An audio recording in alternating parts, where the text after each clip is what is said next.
नमस्कार, welcome back to the channel. स्वागत है आपका एक नए वीडियो में। आज है संडे, अभी बज रहे हैं सुबह के 11:15। देखने से नहीं लग रहा है क्योंकि आज फिर ओवरकास्ट है, बारिश की संभावना है और हम जिम जा रहे हैं। इस टाइम मैं जिम से आ चुका होता हूँ, 1 मील ले भी चुका होता हूँ, लेकिन मैं आज उठा था 10:15 बजे। I am not proud of it यार।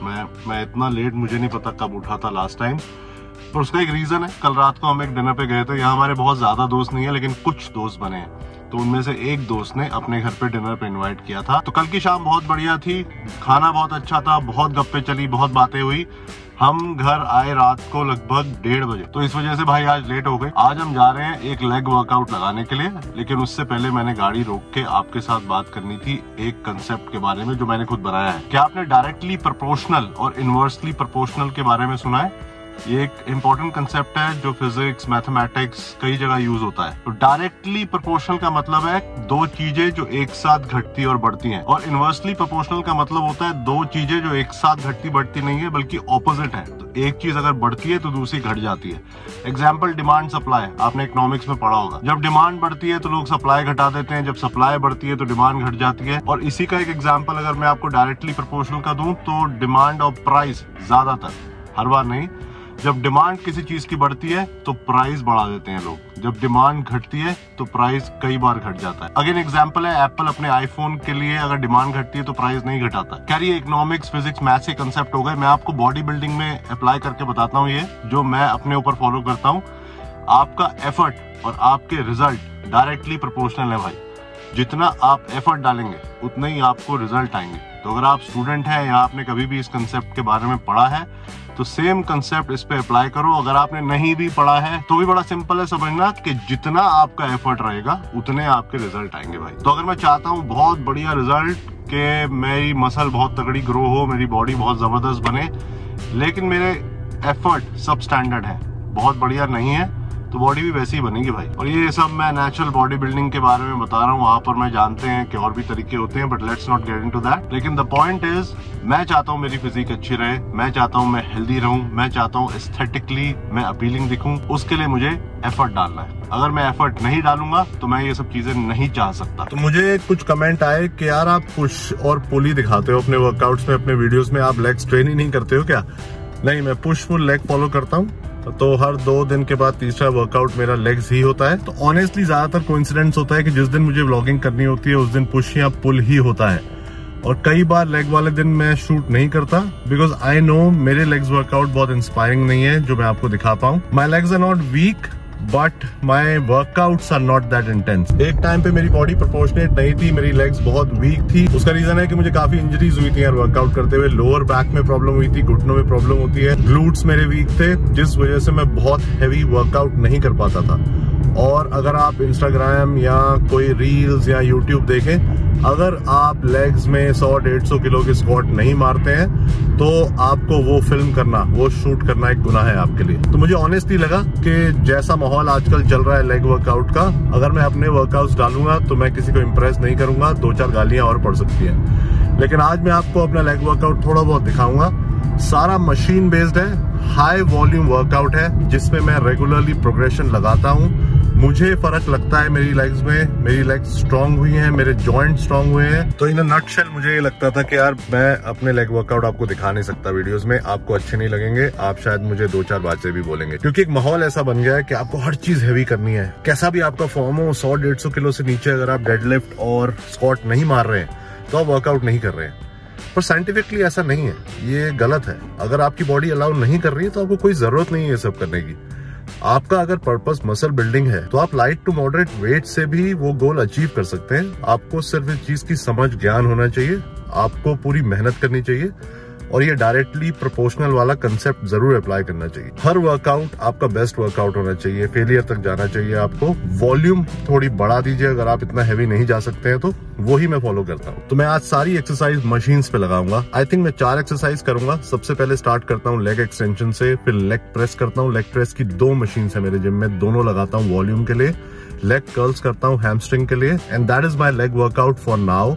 हर वर्कआउट ट्रैक करता हूँ, हर वर्कआउट पे प्रोग्रेस लगाने की कोशिश करता हूँ। तो इस वजह से मैंने ये सोचा यार I am doing the right thing, मुझे रिजल्ट आ रहे हैं, तो मुझे कोई शर्म नहीं आनी चाहिए आपके साथ शेयर करने में। So let's go and get in a good leg workout. लेकिन अगर आप भी मेरी तरह लेग की कोई समस्या से जूझते हैं तो वार्म अप पे जरूर ध्यान दीजिए। मेरा वार्म अप तकरीबन 20 मिनट का तो होता होगा। सब मुझे देख के थक जाते हैं कि कितना वार्म अप करेगा, लेकिन मैं नहीं थकता, बिकॉज आई नो उसके बिना अगर मैं वर्कआउट करूंगा तो मेरी पुरानी इंजरीज दोबारा जाग सकती हैं। So be a little careful about it. For some reason आज जिम में गाने नहीं चल रहे हैं। ऐसा ज्यादातर होता नहीं है, पर आई थिंक इंडिकेशन है कि आज मुझे शूट करना चाहिए था और आपसे बात करनी चाहिए थी।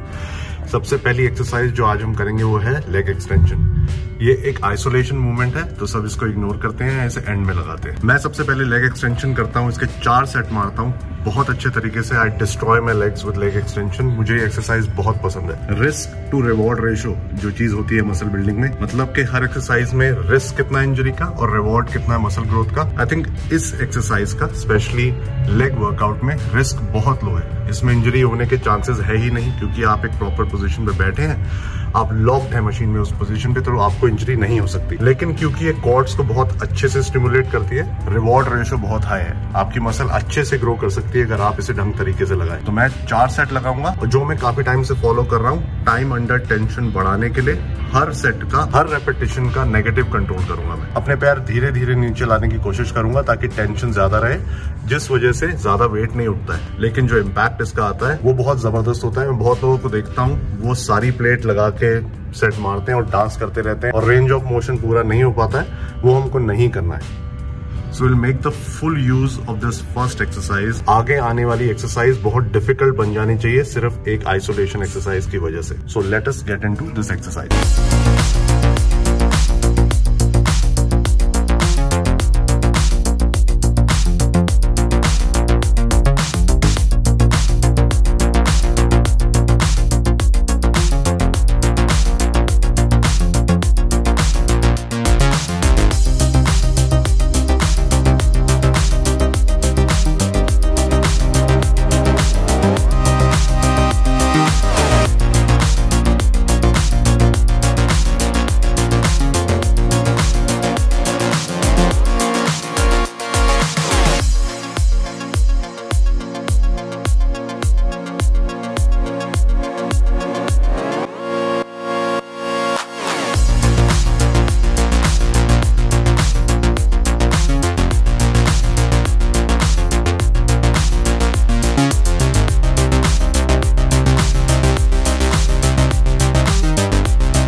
ट्रस्ट मी, जो फुटेज आपने देखी उससे मैंने सॉफ्टवेयर से स्लो नहीं किया था, वो मेरी एक्चुअल स्पीड थी हर सेट की। हर सेट मेरा 1 मिनट से ऊपर रहा, यानी टाइम अंडर टेंशन 1 मिनट से ज्यादा थी। आइडियल टाइम अंडर टेंशन जो डिफाइन करी गई है साइंटिफिकली वो 40-45 सेकेंड होती है। So I have done well. Negative मैंने अच्छे से कंट्रोल करने की कोशिश करी, वेट बहुत ज्यादा नहीं लगाया, रेपिटेशन आए तकरीबन 11 to 10। और दूसरा फायदा मुझे लेग एक्सटेंशन का लगता है that it prepares me for the next exercises. अब हम लेग प्रेस लगाएंगे जो कि सो कॉल्ड कंपाउंड एक्सरसाइज है, लेकिन लेग एक्सटेंशन पहले लगाने से मुझे मेरे घुटनों में कोई दर्द फील नहीं होता, लोअर बैक में कोई दर्द फील नहीं होता। तो इस वजह से I think it prepares, because of the blood flow and activation, it prepares your body for the next heavier exercises. तो अब चल के लेग प्रेस लगाते हैं 3 से 4 set depending on how I feel.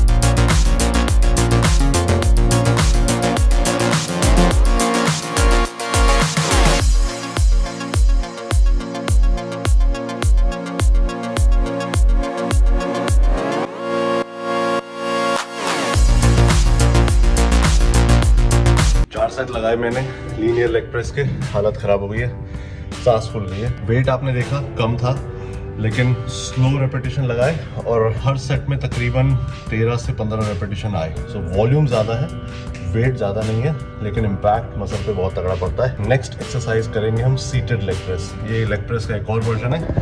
क्योंकि मैं हैवी स्क्वाटिंग और ऐसी एक्सरसाइजेज नहीं करता, मुझे ज़्यादा वॉल्यूम चाहिए अपने वर्कआउट में, इसलिए मैं दोनों लेग प्रेस लगाता हूँ। लीनियर लेग प्रेस में आप अपने पैरों को ऊपर धक्का देते हैं। सीटेड लेग प्रेस थोड़ी सी हॉरिजॉन्टल होती है, इसमें आप अपनी बॉडी को पीछे धक्का देते हैं। तो थोड़ा सा इसका फॉर्म डिफरेंट होता है, इसलिए इम्पैक्ट मसल पे थोड़े अलग एंगल पे पड़ता है। प्लस पर्सनली मुझे सीटेड लेग प्रेस पे जो डेप्थ होती है ना स्क्वाट में, बिल्कुल नीचे जब जाते हैं आप, उसका फील आता है। क्योंकि मैं गैप अपनी बॉडी और जहाँ पर आप पैर की सपोर्ट लेते हैं उस पैड पे, उसका गैप बहुत कम रखता हूँ। इस वजह से वो डेप्थ का मुझे फील आता है, तो मेरे ग्लूट्स बहुत अच्छे से एक्टिवेट होते हैं। तो इसके भी 3 से 4 सेट करने की कोशिश करेंगे। कोशिश से कह रहा हूँ कि यार सांस फूल रही है, कई बार मैं 3 पे ही रुक जाता हूँ, लेकिन कोशिश पूरी रहेगी कि 4 सेट हो।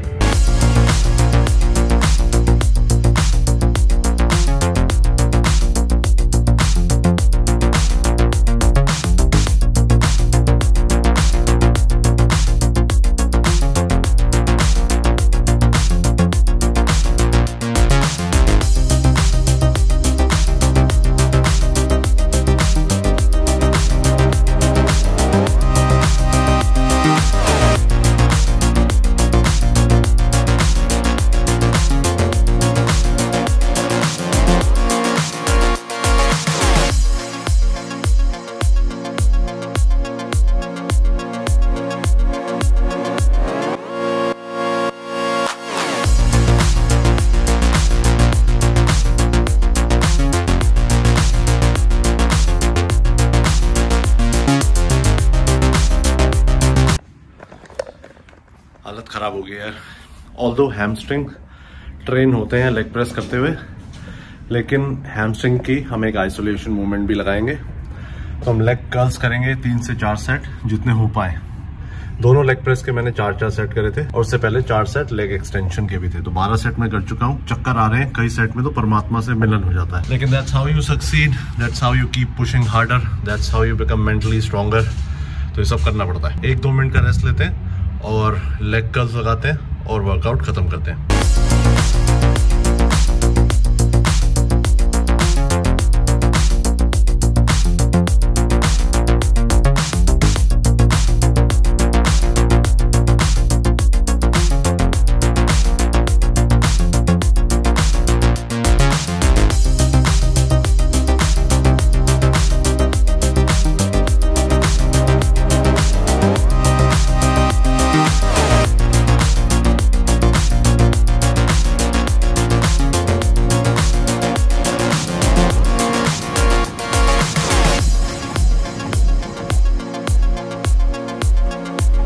तो गाइस ये था मेरा simple moderate intensity but effective leg workout. मैं ये बिल्कुल नहीं कह रहा हूँ कि ये वर्कआउट सबसे बेस्ट प्लान है, आपको यही फॉलो करना चाहिए। अगर आप हैवी लेग्स लगाते हैं तो प्लीज कंटिन्यू डू दैट। अगर वो आपके लिए काम करता है तो आपको वही करना चाहिए।